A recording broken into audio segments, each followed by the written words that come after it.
नमस्कार दोस्तों, आज हम टॉपिक MHI3 का, जिसमें हिस्टोग्राफी से सामान्यीकरण क्या है और इसके बारे में समझेंगे।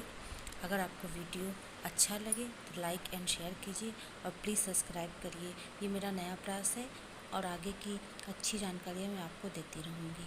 चलिए हम पढ़ते हैं सामान्यीकरण क्या है। जुड़ी आपत्तियाँ और क्षमता। पहली बात तो जनरलाइजेशन, सामान्यीकरण जो क्वेश्चन आएगा या तो ये आएगा सामान्यीकरण क्या है, जुड़ी आपत्तियाँ क्या है, इससे क्षमता क्या है, या इतिहास लेखन में सामान्यीकरण की भूमिका की विवेचना कीजिए। ये सारे क्वेश्चन बनेंगे जिसमें आपको अच्छे से उत्तर देना है। अब हम समझते हैं सामान्यीकरण क्या है। जनरलाइजेशन मतलब किसी चीज़ को सामान्य रूप में देखना। पहली बात तो ये समझिए कि सामान्यीकरण में तथ्य बहुत इम्पोर्टेंट है।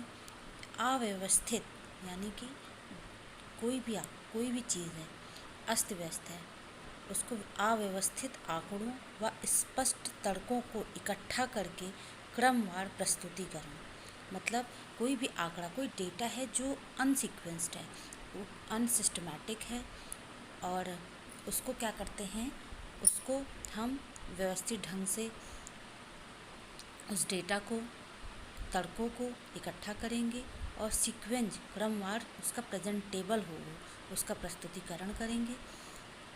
ये सामान्यीकरण है। जैसे कि आप ये समझिए कि इतिहास की जटिल बातों को सुलझाने के लिए सामान्यीकरण की उपयोगिता है।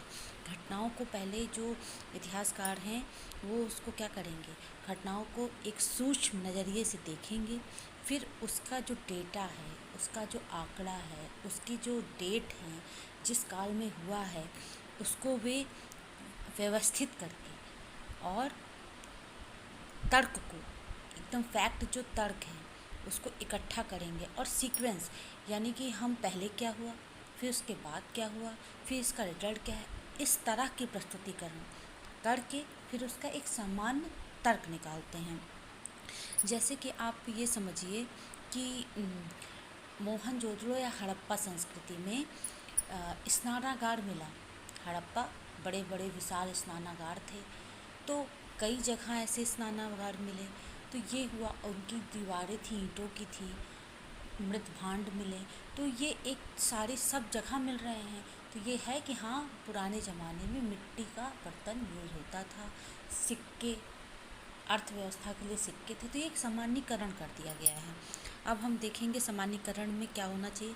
अतीत की जानकारी तिथिवार रूप में एकत्रित कर प्रस्तुत करना, सरलता एवं स्पष्टता को ध्यान में रखकर, सत्यता मतलब सत्य होना चाहिए चीज़ें, और क्लियर होनी चाहिए। ये नहीं कि हम कुछ भी उठाए और उसको जनरलाइज कर दिए कि ऐसा था तो ऐसा होता है। ये सामान्यीकरण नहीं है। वो कई चीज़ों को रिलेट करके जहाँ जहाँ हुई हैं उनको एक नतीजे पे पहुँचना सामान्यीकरण कहलाता है। तथ्यों में विस्तारीकरण होना चाहिए। जो फैक्ट है, तथ्य हैं, जो उसका विस्तार होना चाहिए। मतलब उसको हम जितना जान सकते हैं उसके बारे में अधिक जानकारी होगी फैक्ट के बारे में, तभी उसका विस्तारीकरण होगा। फिर हम देखेंगे कि जो सामान्यीकरण है वो किस तरह, सामान्यीकरण एक सरल परिभाषा आपको बताते हैं। सामान्यीकरण वह प्रक्रिया है जिसके द्वारा इतिहासकार तथ्यों को समझते हैं और उसको सरल माध्यम से, सहज या सरल माध्यम से अपनी समझ को दूसरों तक पहुंचाते हैं। यही सामान्यीकरण है। अब हम देखेंगे सामान्यीकरण की मुख्यतः 3 श्रेणियां हैं: निम्न स्तरीय, मध्य स्तरीय, उच्च स्तरीय या व्यापक स्तरीय।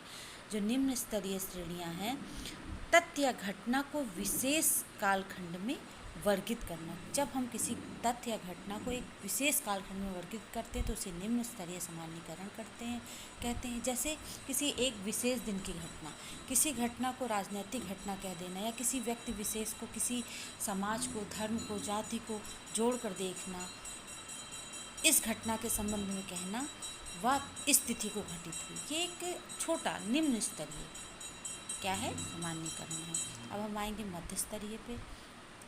जब कोई इतिहासकार क्या, जब कोई इतिहासकार किसी विशेष व्यक्तित्व, किसी विशेष पर्सनालिटी, किसी विशेष घटना या किसी विशेष धर्म जाति की अध्ययन को, मतलब किसी भी चीज़ को अध्ययन को बड़ी गहराई से, सूक्ष्मता से अध्ययन करता है, उस काल के जो आगे आगे घटित हुआ, उसके पीछे जो उस कारण घटित हुआ, उसका कारण जानकर फिर उसको जोड़ने का प्रयास किया, तो इसे मध्य स्तरीय सामान्यीकरण कहते हैं। घटना या व्यक्तित्व की सूक्ष्मता से अध्ययन कर उस काल के आगे पीछे की कड़ियों को जोड़ना मध्य स्तरीय सामान्यीकरण कहते हैं।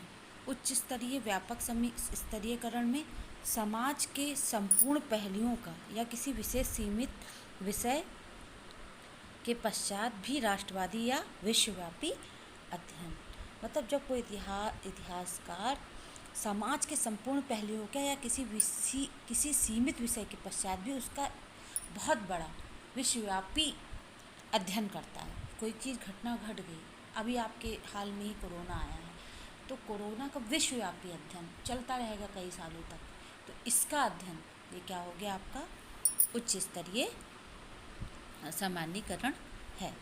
अब हम देखेंगे, अब इसमें व्यापक समीकरण करने वाले कुछ इतिहासकार हैं, जैसे कार्ल मार्क्स है, मैक्स वेबर है, मार्क बॉल हैं, भारत में डी कौशाम्बी हैं, आर एस शर्मा हैं, रोमिला थापर। ये क्या है, व्यापक सामान्यीकरण के कुछ इतिहासकार हैं जिन्होंने व्यापक सामान्यीकरण को बढ़ावा दिया। अब हम एक और बोल, इतिहासकार का कार्य, जो इतिहासकार हैं हमारे, उनका कार्य क्या है, अतीत की जानकारियों को पहले एकत्रित करते, फिर उन्हें तिथिवार तरीके से प्रस्तुत करते हैं। ऐसा करने से ही अतीत के तथ्यों का सामना किया जा सकता है।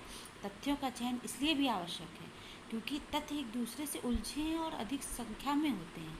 अतः इतिहास लेखन के तथ्यों को एकत्रित कर उन्हें क्रम और समूहबद्ध तरीके से प्रस्तुत करना आवश्यक भी है, तभी इतिहासकार को सहजता से समझा जा सकता है। अब आप ये देखिए कि एक चीज़ और है, तथ्य अपने आप में कोई अर्थ स्पष्ट नहीं करता। जो ये फैक्ट हैं, ये जो फैक्ट होते हैं, ये सारे फैक्ट, ये अपने आप में क्या इस अर्थ स्पष्ट करेंगे, बल्कि यह कार्य तो इतिहासकार का है कि तथ्यों की सत्यता और स्पष्टता को ध्यान में रखकर सामान्यीकरण के द्वारा करना होता है। तो ये चीज़ें हैं, सामान्यीकरण क्या है।